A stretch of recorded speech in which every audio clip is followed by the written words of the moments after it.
What? Crazy hair. Why are you laughing? Crazy hair. Crazy hair day. Hey, I'm Rick. And I'm Sarah.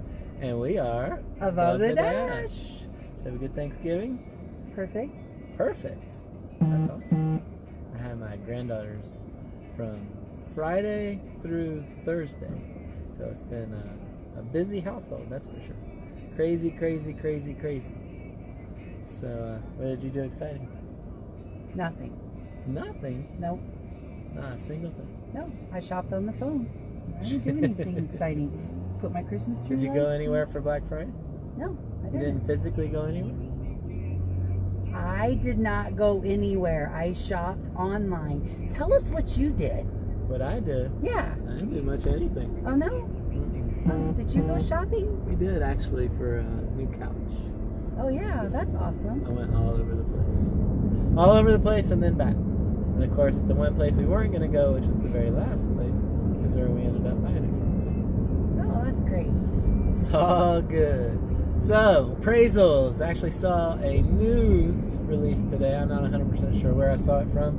I was flipping through my Flipboard. But it said that they are trying to, the Trump administration, who knows what that means, but it's trying to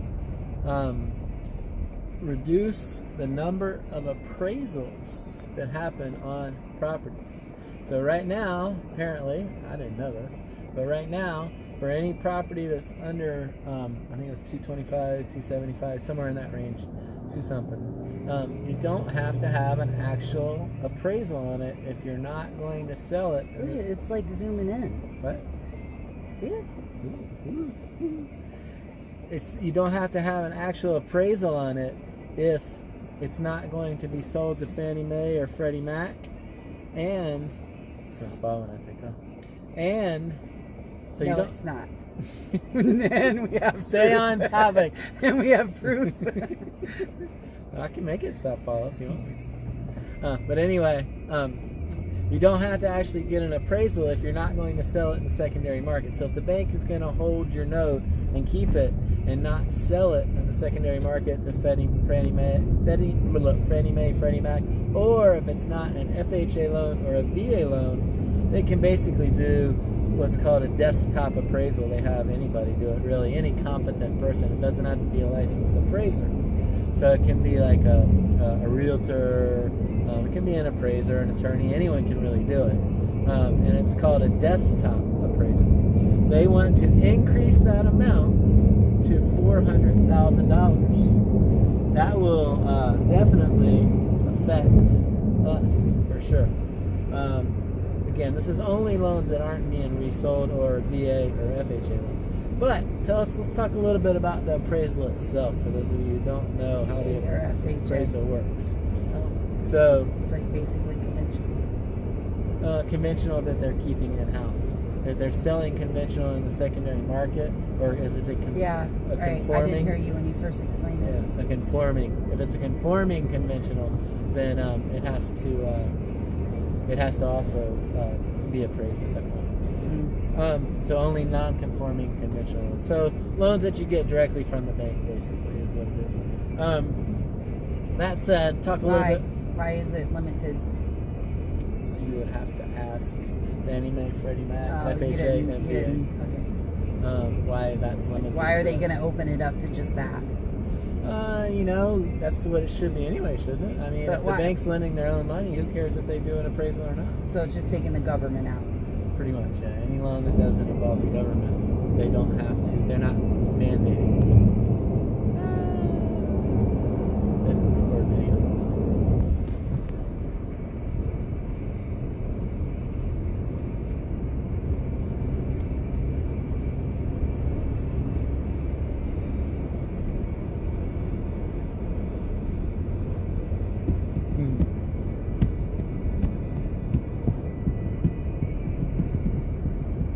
What are those buttons for?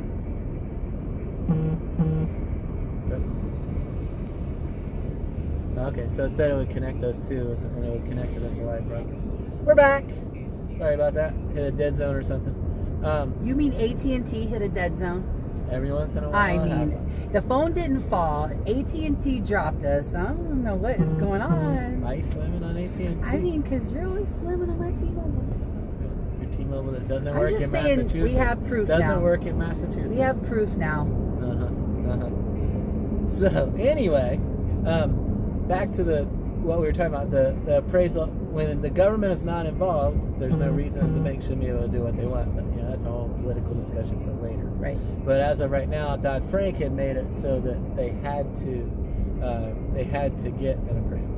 So that said, now they don't, which is kind of cool for us. But we don't deal with a lot of those loans. But we actually have a lot of our investors do that. So we have an investor, for instance, he pays cash for the loan, and then he goes ahead and finances the cash back out of it, and they do a desktop appraisal on that one because they keep that loan in-house. The local bank does that here. The local bank in Winter Park does that for us. So you always have, we run into them a little bit, but it's not a ton of loans.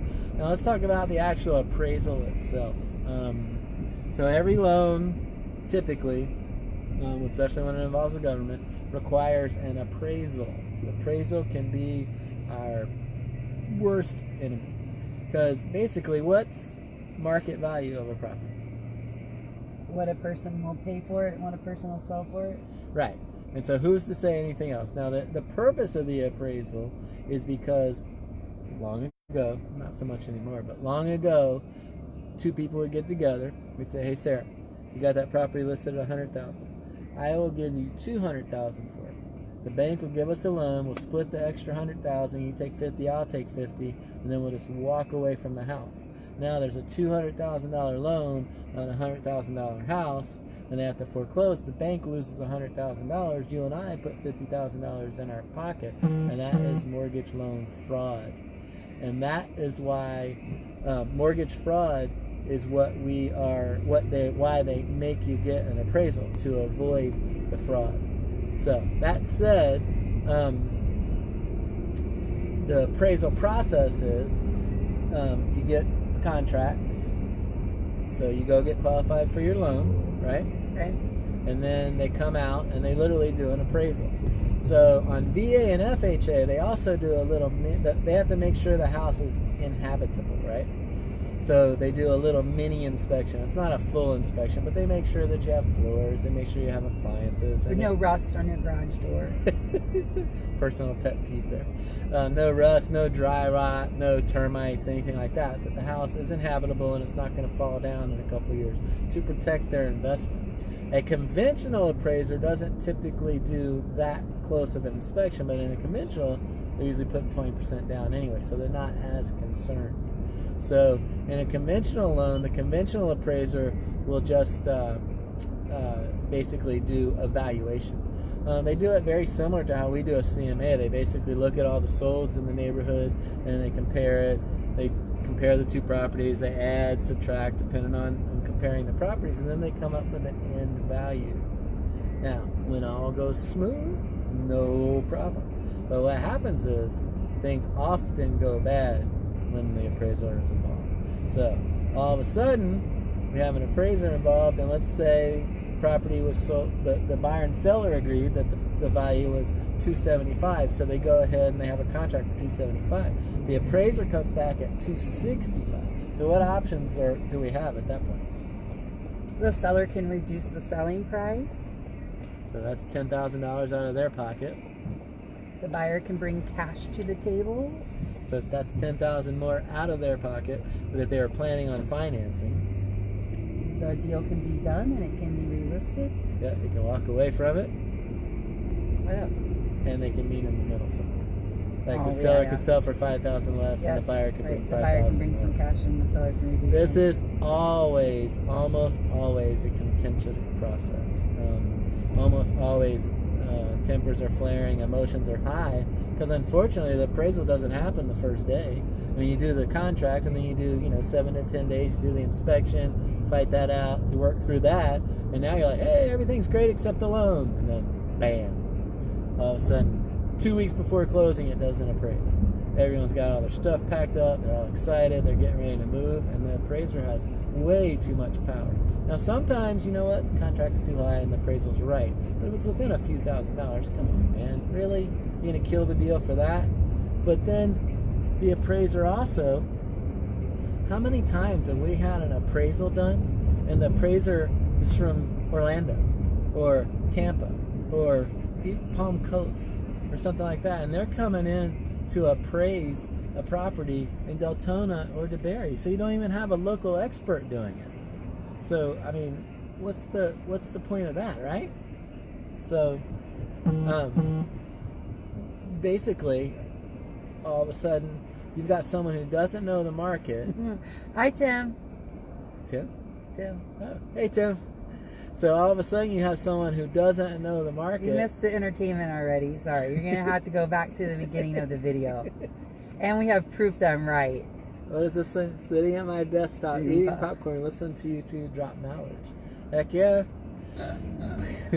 So, anyway, so all of a sudden you got a guy that's appraising the property, and he's from Tampa, doesn't have a clue about the local market. He comes in $5,000 or $10,000 low, which really isn't a big deal, especially to the bank, especially if you're putting 20% down, and all of a sudden, bam, we've got contentious buyer and seller going at each other. So that's pretty much what happens in the appraisal process. Who pays for the appraisal? The buyer. Yeah. Now, the one thing about the appraisal is everyone thinks the lender and the appraiser are in cahoots. Well, nothing could be further from the truth. The lender actually orders it from an online system, and they are not even allowed to talk to the appraiser. So even though we can talk to the appraiser and we can't really influence the appraiser, we can talk to the appraiser, the lender can't even touch, talk, nothing. They can't do anything with the appraiser. So there's nothing going on. There's no cahoots. It's just sometimes the appraisal doesn't work out. And you know what? That's when you need experts who know what they're doing when it comes to the appraisal. Because if you don't... Hi, David. If you've got somebody, if you've got some rookie there who doesn't have a clue what they're doing as far as the appraisal goes, and they don't know how to fight the appraisal, and they don't know how to handle the emotions of the people involved and all that experience, then they're going to... that deal's going to fall apart, and everybody's going to look bad. Everybody. So you need to make sure that you hire professionals who know what they're doing. We have about 30 years experience doing this, and we have been, you've seen, every time you think you've seen it all, you see something new. But call or text us 386-866-1007. Glad to drop some knowledge on you there, Mr. Fisher. And Mr. Hanson, we'll see you guys later. Share this video, you know, for that, what is it called? Pantera bread. For the Pantera bread gift certificate. $25 gift certificate if you share this. There we go. Dave's learning some knowledge too. So we're giving away a $25 Panera bread gift certificate here shortly, right? What day is today? 26? In 5 days. So if you share this video, you're automatically entered into that drawing. Please share it. Call or text us if you need anything. 386-866-1007. You guys have a great day. It like zoomed in. Bye, guys.